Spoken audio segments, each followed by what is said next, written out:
mentioned many a time before, universal laws are laws just like anything else that governs us. So what I mean by that is like in science class, when you were back in high school and you learned about the law of gravity, or you learned in like Newtonian physics and things like that.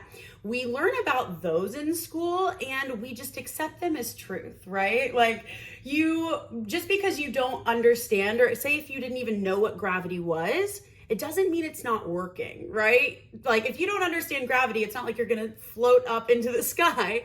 It's working whether you understand it or not. So this is the same thing for universal laws, for all of the laws, not just law of attraction, but all of these. They are working all of the time. They just are. It just is. You can't change them. You can't go around them. You can't like hack it.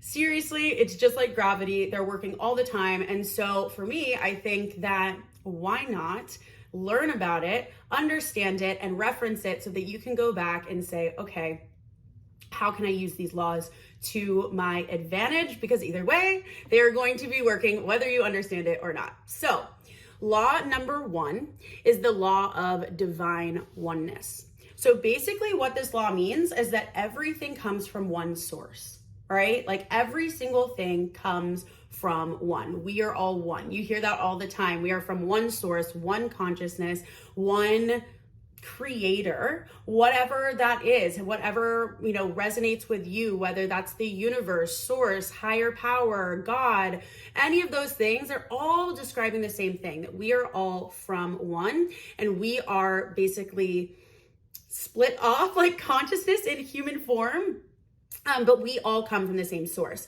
So how can you apply this? What does this mean for you? Personally, I find that reminding myself of the law of divine oneness creates a lot of compassion for ourselves and for other people. So when you realize that we are all one and the same, we are all co-creators with the universe. We are all from the universe. We are all so divine and from one consciousness. It allows us to step outside of our humanness, of our ego, and see people for who they truly are, which is divine love, divine guidance, and just as special as you or as me. So I think it's like you had a 1 in 400 trillion chance or something like that to be born you exactly as you are. So you are unique, you are divine, and every single person that you meet is also the same. So I find that reminding ourselves that we are all one, the law of divine oneness, really helps us to cultivate compassion and understanding for other people, their model and view of the world, their perspectives. And it just makes things a lot easier when we see other people as mirrors of ourselves. So how would, asking yourself, how would I treat this person if they were me, right? How would I want to be treated? How would I want to interact with this person knowing that we are one and the same? So that is how I utilize the law of divine oneness. Now, law number 2, the law of vibration. This basically states, this is science, right? Every single thing is constantly in motion. We know this from science class from back in high school, but they don't teach it to us in terms of universal laws and what this means. So we learn it conceptually, but we don't learn how to apply it. So the concept essentially is that every single thing is vibrating all the time. Nothing is solid.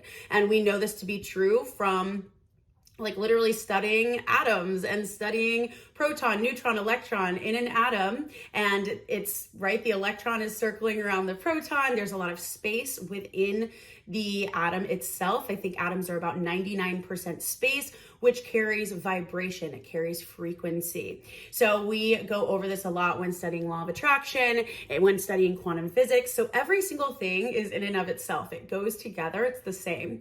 So your thoughts carry a vibration, and your thoughts create a feeling. Your feeling is the frequency or the rate at which something vibrates.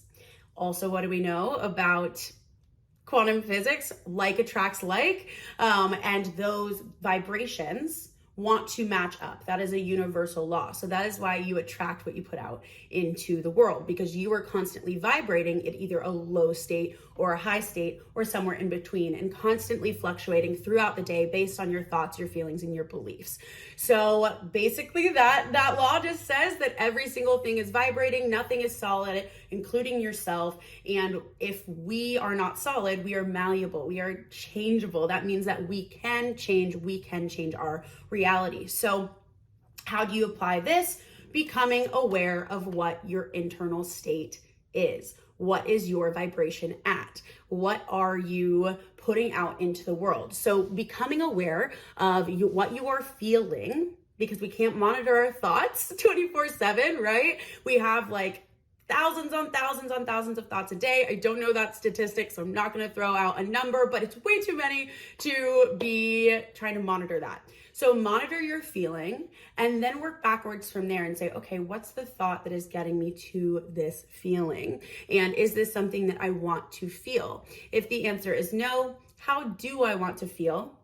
And how can I shift my thought process to something I believe right now in order to change my state? And I don't mean going from sad to ecstatic, right? Sometimes it might just be sad to hopeful, sad to neutral even, right? And we're going to talk more about how to do this in future modules. But for now, know that just every single thing is vibrating. You are vibrating at a certain frequency, and becoming aware of what you're feeling is becoming aware of your vibration and therefore what you are attracting.